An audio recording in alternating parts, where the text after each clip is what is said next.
Bienvenue dans cette émission du 5 juin 2023 où nous allons continuer à évoquer l'affaire Raoult qui a connu de nouveaux rebondissements. On se souvient comment le ministre de la Santé a menacé les auteurs de l'étude en plein débat à l'Assemblée nationale, comme si le politique devait dicter leur conduite à des scientifiques. Et puis un des signataires, le professeur Lagier, qui a été menacé par sa direction à demander à pouvoir se retirer pour ne pas subir les mêmes conséquences que Amin Umlil qui a été révoqué, que René Chiche qui a été suspendu. On voit toute cette violence institutionnelle. Et donc, le professeur Raoult a décidé avec les autres auteurs de renoncer à la publication du préprint en soulignant le côté complètement anormal et même, à vrai dire, aberrant d'une telle décision. Et donc, à chaque fois que le pouvoir politique se targue de dicter leur conduite aux scientifiques, eh bien, déjà, on a la puce à l'oreille qu'on est dans une dérive totalitaire et en ce qui nous concerne, ça n'est plus qu'une énième confirmation de cette triste réalité.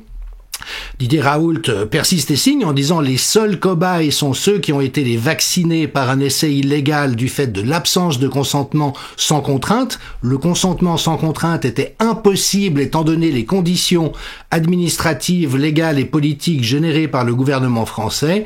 Et donc les soignés par l'IHU n'ont pas été des cobayes mais des chanceux. » Didier Raoult ajoute « Je n'ai pas peur, la vérité circule et circulera, comptez sur moi. » Alors on voit effectivement cette campagne de presse qui continue de manière toujours aussi virulente, et Patrice Giberti, dont vraiment il vaut la peine de suivre le blog, qui est historien, qui fait un travail remarquable autour des crises en cours, lui commente « La presse de caniveau lance la chasse au Raoult, ils invitent de faux médecins, publient des unes honteuses, étouffent les vrais scandales, mais qui osera en finir avec les subventions publiques pour ces merdias ?» Moi-même, je tiens à m'abstenir en général de ce genre de termes, mais à ce stade, je ne sais pas si cela est encore possible. Et donc, notamment la presse de Bernard Arnault, comme vous voyez aujourd'hui dimanche, et Le Parisien, titre carrément « Comment arrêter Didier Raoult ?» Alors, faisons un petit arrêt sur image pour rappeler la gravité de la dérive psychopathologique dans laquelle nous sommes. J'ai déjà cité cet exemple, mais je vous en redonne un exemple.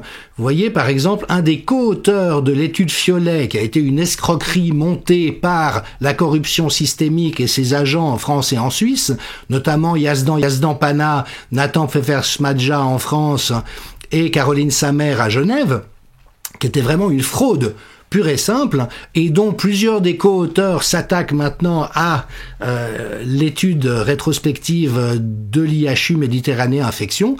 Et donc un des co-auteurs de l'étude frauduleuse sur les réseaux sociaux, mais voyez le type de vocabulaire qu'il utilise pour des gens qui contestent, comme Yvan Rioufol.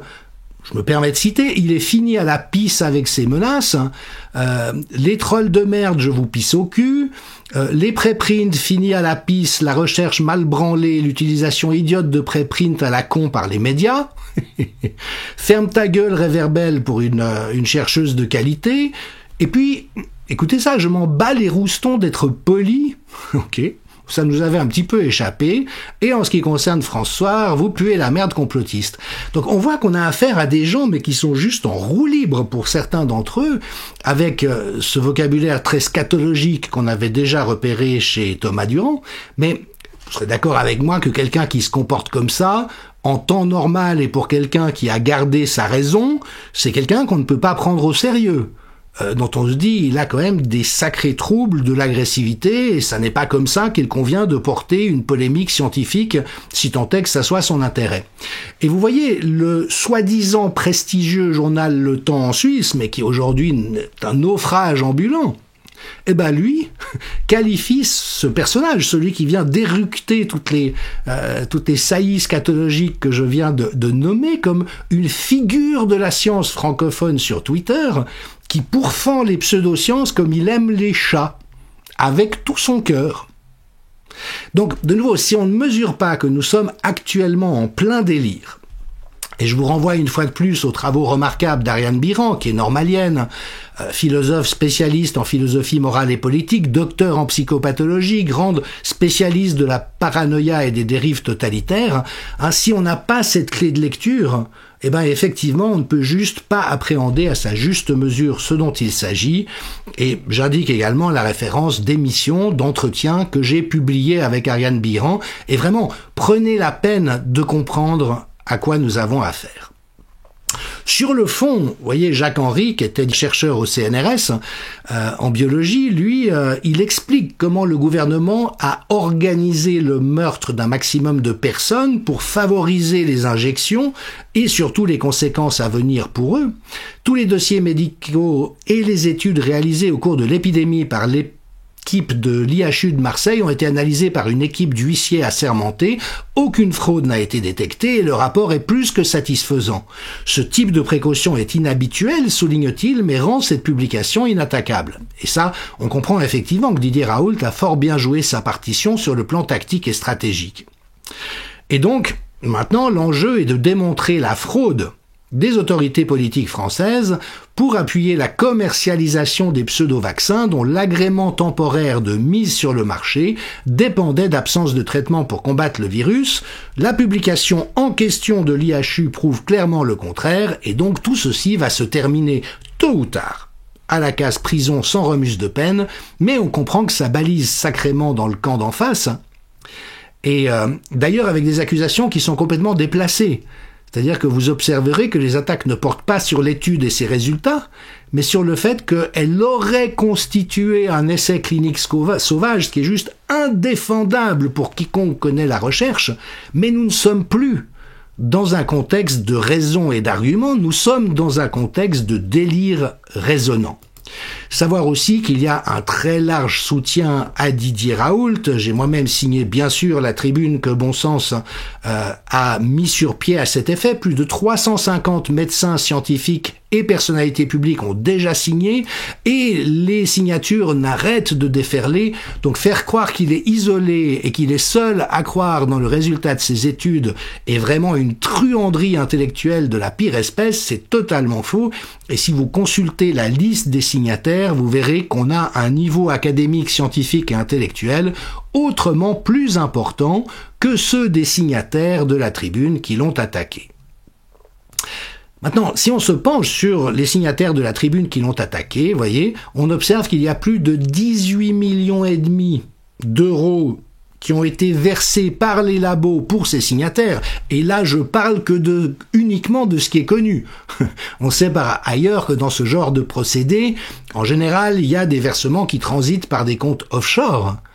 Et donc, vous voyez, ce sont vraiment des experts qui sont arrosés, qui sont en allégeance par dépendance économique, on appelle ça des conflits d'intérêts. Le lien d'intérêt, c'est une chose, mais un conflit d'intérêt, c'est quand vous intervenez publiquement ou administrativement dans une cause où votre intéressement fait que vous devriez vous récuser. Et c'est tous ces repères éthiques, bien sûr, qui ont explosé à la faveur de la crise sanitaire.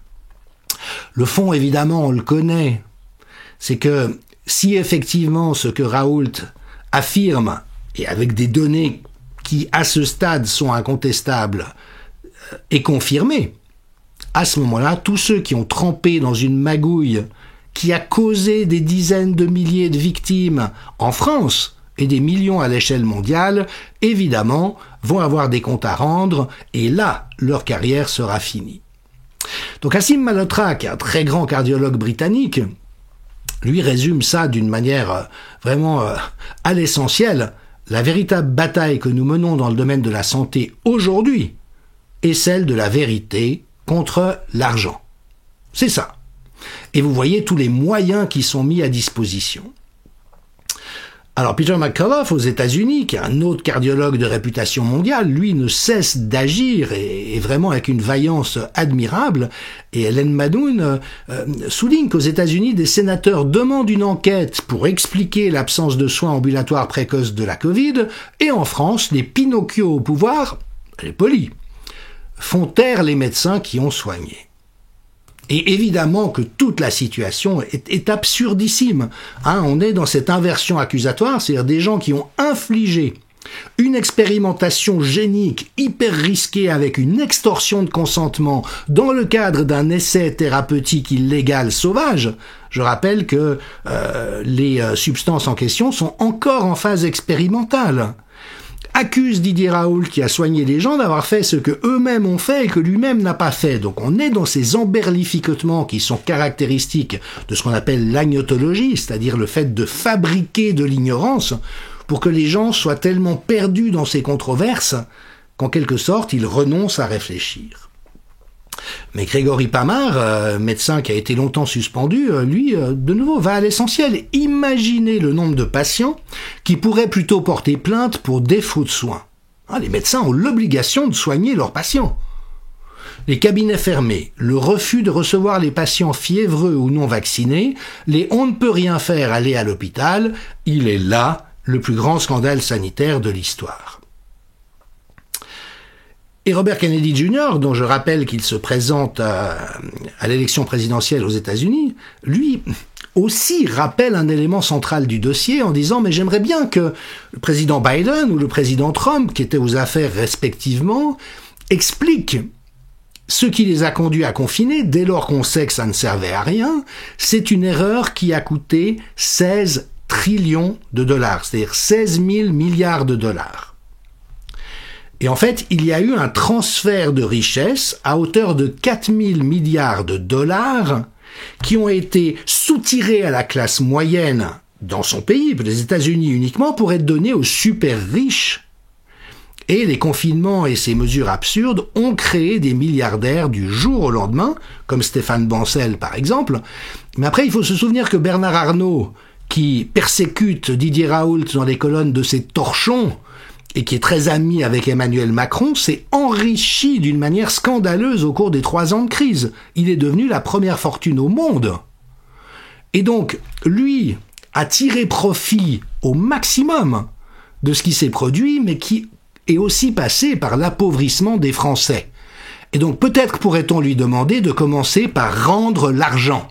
Alors évidemment, il n'a rien fait d'illégal, mais quand on s'enrichit de manière aussi éhontée, quand un pays tout entier s'appauvrit, eh ben on ne tire pas sur ceux qui ont essayé d'éviter le désastre et de soigner les gens, mais manifestement, M. Arnault est lui-même dans cette mégalomanie paranoïaque.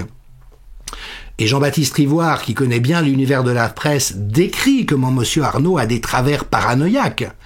Et donc, il faut bien comprendre que ces gens-là ont pillé les nations en comptant sur les stratégies politiques absurdes et destructrices des politiques. Alors évidemment, je ne vais pas redire une fois de plus l'essentiel.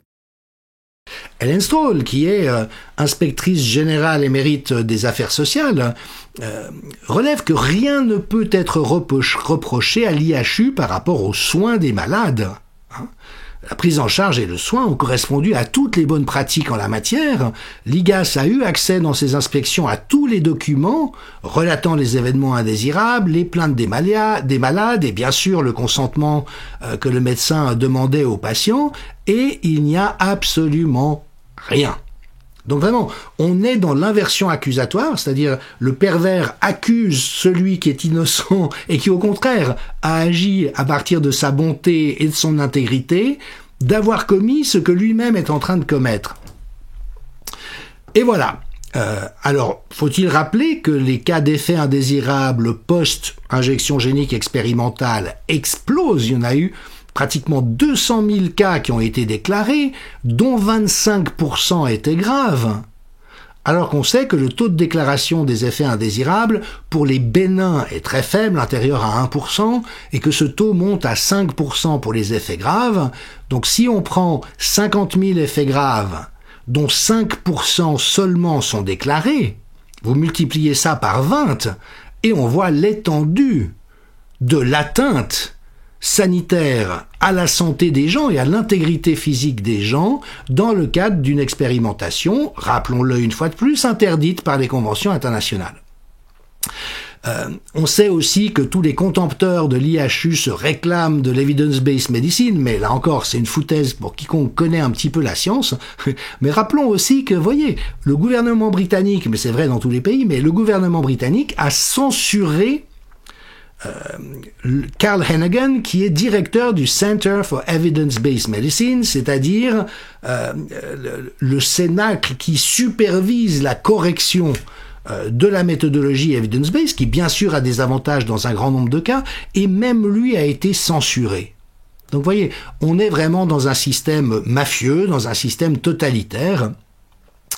Et puis, à ce sujet, on peut repérer que les différentes personnalités qui se singularisent malheureusement dans cette affaire, comme le sénateur Bernard Jomier, Mathieu Molimar, une association fantôme présidée par une femme extrêmement douteuse, Victor Garcia, qui est ce gratte-papier inculte et malveillant de l'Express, Damien Barrault, qui est un espèce d'allumé, quelqu'un qui dit des monstruosités, et tous ces gens, effectivement, sont en réseau, et finalement donne l'impression qu'il y a un rejet massif des procédures de l'IHU alors qu'il s'agit d'un tout petit cénacle. Et donc François Crémieux, qui est ce fonctionnaire qui a été parachuté à Marseille comme directeur de l'assistance publique hôpitaux de Marseille, avec une feuille de route très claire d'éliminer Didier Raoult et de faire tout ce qu'il fallait pour le mettre sous pression, le menacer, enfin on est vraiment là encore dans des procédés mafieux.